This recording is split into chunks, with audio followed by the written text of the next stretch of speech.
ಬೇರೆ ಬೇರೆ ಭಾಗದಲ್ಲಿ ಸ್ಥಿತಿಗತಿಗಳು ಯಾವ ರೀತಿ ಇದೆ ತೋರಿಸ್ತಾ ಇದೀವಿ. ದಕ್ಷಿಣ ಕನ್ನಡ ಜಿಲ್ಲಾದ್ಯಂತ ನಿರಂತರವಾದಂತಹ ಮಳೆ ಧೋ ಅಂತ ಸುರಿತಾ ಇದೆ. ಪಡೀಲ್ ಅಂಡರ್ ಪಾಸ್ ಭರ್ತಿಯಾಗಿ ಹೋಗಿದೆ. ನೀರು ತುಂಬಿರೋದ್ರಿಂದ ಒಂದು ಕಡೆಯಿಂದ ಇನ್ನೊಂದು ಕಡೆಗೆ ವಾಹನ ಹೋಗಕ್ಕಾಗ್ತಾ ಇಲ್ಲ. ಶಾಲಾ ಕಾಲೇಜುಗಳಿಗೆ ರಜೆ ಕೂಡ ಘೋಷಣೆ ಮಾಡಲಾಗಿದೆ. ಇವತ್ತು ಮತ್ತು ನಾಳೆ ಶಾಲಾ ಕಾಲೇಜುಗಳಿಗೆ ರಜೆ, ಜೊತೆಗೆ ರೆಡ್ ಅಲರ್ಟ್.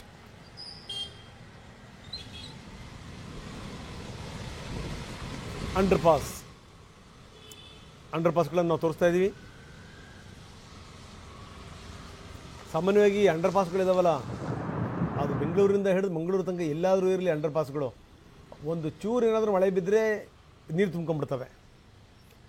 ಅಂಥದ್ರಲ್ಲಿ ವಿಪರೀತ ಸುರಿದಂಥ ಮಳೆ ಎಷ್ಟರ ಮಟ್ಟಿಗೆ ನೀರು ತುಂಬಿದೆ ನಾವು ನಿಮಗೆ ತೋರಿಸ್ತಾ ಇದೀವಿ. ಬನ್ನಿ. ಅಭಿ, ಪಾರ್ಟ್ನರ್ಶಿಪ್ ಫರ್ಮ್ ಸ್ಟಾರ್ಟ್ ಮಾಡಬೇಕಾ ಅಥವಾ ಪ್ರೈವೇಟ್ ಲಿಮಿಟೆಡ್ ಕಂಪನಿ ಸ್ಟಾರ್ಟ್ ಮಾಡಬೇಕಾ? ಕನ್ಫ್ಯೂಷನ್ ಯಾಕೆ? ಒಬ್ಬ ಎಕ್ಸ್ಪರ್ಟ್ ಜೊತೆ ಮಾತಾಡು. ಎಕ್ಸ್ಪರ್ಟಾ? ಎಲ್ಲಿ? Boss Vala. B the boss. ನಮ್ಮ ಪ್ರತಿನಿಧಿ ಪೃಥ್ವಿರಾಜ್ ಅಲ್ಲಿಂದ ಒಂದು ಪ್ರತ್ಯಕ್ಷ ವರದಿ ಕೊಟ್ಟಿದ್ದಾರೆ, ನೋಡೋಣ. ದಕ್ಷಿಣ ಕನ್ನಡ ಜಿಲ್ಲೆಯಲ್ಲಿ ನಿನ್ನೆಯಿಂದ ಭಾರಿ ಮಳೆ ಆಗ್ತಾ ಇತ್ತು. ಸದ್ಯಕ್ಕೆ ನಿನ್ನೆ ಮತ್ತು ಇವತ್ತು ನಾಳೆ 3 ದಿನಗಳ ಕಾಲ ರೆಡ್ ಅಲರ್ಟ್ ಅನ್ನ ಘೋಷಣೆ ಮಾಡಿರುವಂಥದ್ದು. ಇವತ್ತು ನಾಳೆ 2 ದಿನಗಳ ಕಾಲ ರೆಡ್ ಅಲರ್ಟ್ ಇದೆ. ಸದ್ಯಕ್ಕೆ ದಕ್ಷಿಣ ಕನ್ನಡ ಜಿಲ್ಲಾಡಳಿತ, ಅಂಗನವಾಡಿ, ಶಾಲಾ ಕಾಲೇಜು, PUC ವರೆಗೂ ಕೂಡ ಸರ್ಕಾರಿ ಮತ್ತು ಸರ್ಕಾರಿ ಅನುದಾನಿತ ಹಾಗೂ ಖಾಸಗಿ ಶಿಕ್ಷಣ ಸಂಸ್ಥೆಗಳು ಎಲ್ಲವೂ ಕೂಡ ರಜೆಯನ್ನ ಘೋಷಣೆ ಮಾಡಿರುವಂಥದ್ದು. ನಿನ್ನೆ ರಾತ್ರಿಯಿಂದ ಕೂಡ ಈ ಮಳೆ ಬಿಟ್ಟು ಧಾರಾಕಾರವಾಗಿ ಸುರಿತಾ ಇದೆ. ಸೊ ಹಗಲು ವೇಳೆ ಸ್ವಲ್ಪ ಬಿಡುವು ಕೊಟ್ಟು ಬರ್ತಾ ಇರುವಂಥದ್ದು. ಅಂದರೆ ಕೆಲವು ದಕ್ಷಿಣ ಕನ್ನಡ ಜಿಲ್ಲೆಯ ಕೆಲವೊಂದೊಂದು ಭಾಗಗಳಲ್ಲಿ ಬಿಡುವು ಕೊಟ್ಟು ಮತ್ತೆ ಜೋರು ಬರ್ತಾ ಇದೆ. ಮಂಗಳೂರಿನಲ್ಲಿ ಸದ್ಯಕ್ಕೆ ಮಳೆ ಸ್ವಲ್ಪ ಬಿಡುವು ಕೊಟ್ಟಿದೆ, ಅಷ್ಟೊಂದು ಮಳೆ ಬರ್ತಾ ಇಲ್ಲ. ಆದರೆ ನಿನ್ನೆ ರಾತ್ರಿ ಮಳೆ ಸುರಿದ ಎಫೆಕ್ಟ್ನಿಂದ ತಗ್ಗು ಪ್ರದೇಶಗಳು ಈಗ ಕೆಲವೊಂದು ಕಡೆ ಮುಳುಗಡೆ ಇನ್ನೂ ಹಾಗೆ ಇರುವಂಥದ್ದು. ಸದ್ಯಕ್ಕೆ ನಾನು ಇವಾಗ ಪಡೀಲು ಅಂಡರ್ ಪಾಸ್ನಲ್ಲಿ ಇದ್ದೀನಿ. ಇಲ್ಲಿ ನೋಡ್ಬೋದಾಗಿದೆ, ಈ ಒಂದು ಅಂಡರ್ ಪಾಸ್ನಲ್ಲಿ ಇನ್ನೂ ಕೂಡ ಹಾಗೆ ನೀರು ತುಂಬಿಕೊಂಡಿರುವಂಥದ್ದು. ಅಂದರೆ ನಿನ್ನೆ ಸುರಿದಂತಹ ಮಳೆಗೆ ಇಲ್ಲಿ ಆ ಒಂದು ಅಂಡರ್ ಪಾಸ್ನಲ್ಲಿ ಇನ್ನೂ ಕೂಡ ನೀರು ತುಂಬಿಕೊಂಡಿದೆ. ಸೊ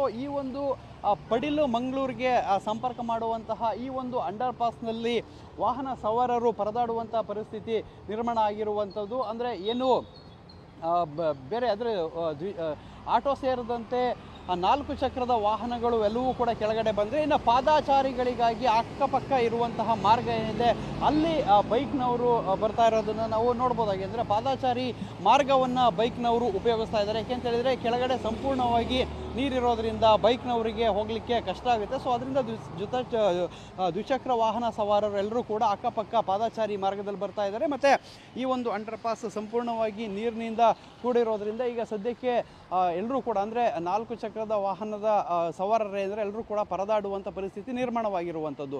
ಸದ್ಯಕ್ಕೆ ಮಳೆ ಸ್ವಲ್ಪ ರಿಲೀಫ್ ಕೊಟ್ಟಿದ್ರೂ ಕೂಡ ಇವತ್ತು ರೆಡ್ ಅಲರ್ಟ್ ಇದೆ. ಮಳೆಯಾಗುವಂತಹ ಎಲ್ಲ ಸಾಕಷ್ಟು ಸಾಧ್ಯತೆಗಳು ಇರೋದರಿಂದ ಜಿಲ್ಲಾಡಳಿತ ಮತ್ತು SDRF ತಂಡ ಕೂಡ ಸನ್ನದ್ಧರಾಗಿರುವಂಥದ್ದು. ಜಿಲ್ಲಾಡಳಿತ ಒಂದು ಸೂಚನೆಯನ್ನು ಕೊಟ್ಟಿದೆ. ಅಂದರೆ ಏನು, ಸಮುದ್ರಕ್ಕೆ ಮೀನುಗಾರರು ಇಳಿಬಾರ್ದು, ಮತ್ತು ಪ್ರವಾಸಿಗರು ಮತ್ತು ಸಾರ್ವಜನಿಕರು ಕೆರೆ, ನದಿ ಮತ್ತು ತಗ್ಗು ಪ್ರದೇಶಗಳು ಏನೇನು ಬರುತ್ತೆ ಅವೆಲ್ಲವೂ ಕೂಡ ಅಲ್ಲಿ ಹೋಗಬಾರ್ದು ಅಂತ ಹೇಳಿ ಜಿಲ್ಲಾಡಳಿತ ಸೂಚನೆಯನ್ನು ಕೊಟ್ಟಿರುವಂಥದ್ದು. ಮತ್ತು ಒಂದು ತಗ್ಗು ಪ್ರದೇಶಗಳ ನೀರೆಲ್ಲಿ ಇರುತ್ತೆ ಅಂಥ ಕಡೆ ಮಕ್ಕಳನ್ನು ಇಳಿಸಬೇಡಿ ಅಂತ ಪೋಷಕರಿಗೆ ಒಂದು ಸಲಹೆಯನ್ನು ಕೂಡ ಕೊಟ್ಟಿರುವಂಥದ್ದು. ಸದ್ಯಕ್ಕೆ ಮಂಗಳೂರು ಸೇರಿದಂತೆ ದಕ್ಷಿಣ ಕನ್ನಡ ಜಿಲ್ಲಾದ್ಯಂತ ಇವತ್ತು ಮಳೆ ಯಾವ ರೀತಿ ಇರುತ್ತೆ, ಮಳೆಯ ವಾತಾವರಣ ಯಾವ ರೀತಿ ಇರುತ್ತೆ ಅನ್ನೋದನ್ನು ಕಾದು ನೋಡಬೇಕಾಗಿದೆ.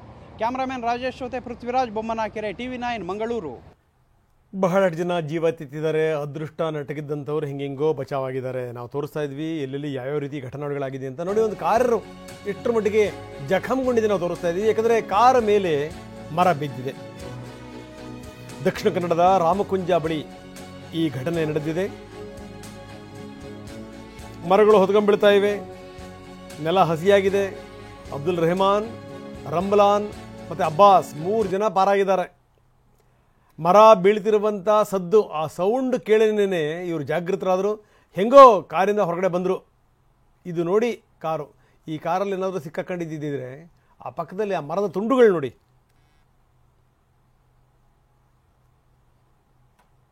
ಎಷ್ಟು ದೊಡ್ಡ ಮರ ಇದು.